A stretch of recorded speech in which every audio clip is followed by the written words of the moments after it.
যাদের কোনো body cream কাজ করে না, বডি ফর্সা হয় না এবং বডি প্রচুর কালো থাকে, অনেক টাকা নষ্ট করছেন কাজ হয় না, তাদের জন্য আজকের এই ভিডিওটা।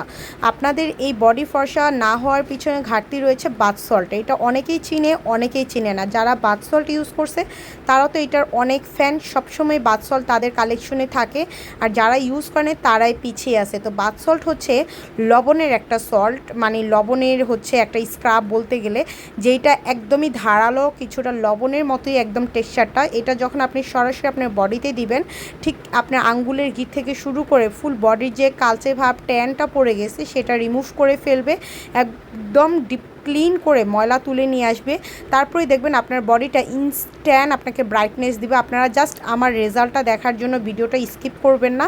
সো এই যে কোনোই কালো দাগ আছে, অনেকের কোনোই কালো দাগ চলে যায়, একদম গলাতে অনেক কালো হয়ে গেছে ঘাড় গলা, সেটাও কিন্তু এই বাথ সল্ট রিমুভ করে। আপনারা এই বাথ সল্টটা পুরাটা বডিতে অ্যাপ্লাই করতে পারবেন, তবে ফেসে না।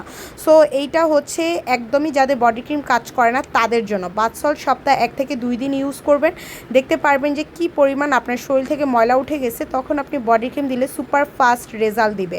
তো এরকম মাসাজ করেই কিন্তু আপনারা ইউজ করবেন। যখন আপনাদের মনে হবে হালকা একটু পানি দিয়ে আপনারা ইউজ করবেন, পুরোপুরি পানি দিয়ে ইউজ করলে বাথ সল্টটা লবণের মতো গলে যায়। মাছ যেরকম একটু লবণ দিয়ে ধুলে পরিষ্কার হয়, ঠিক সেরকম। দেখতে পারতেছেন আমার 2 হাতের চেঞ্জ। আমি কিন্তু ফিল্টার ছাড়া আপনাদেরকে দেখানোর চেষ্টা করতেছি।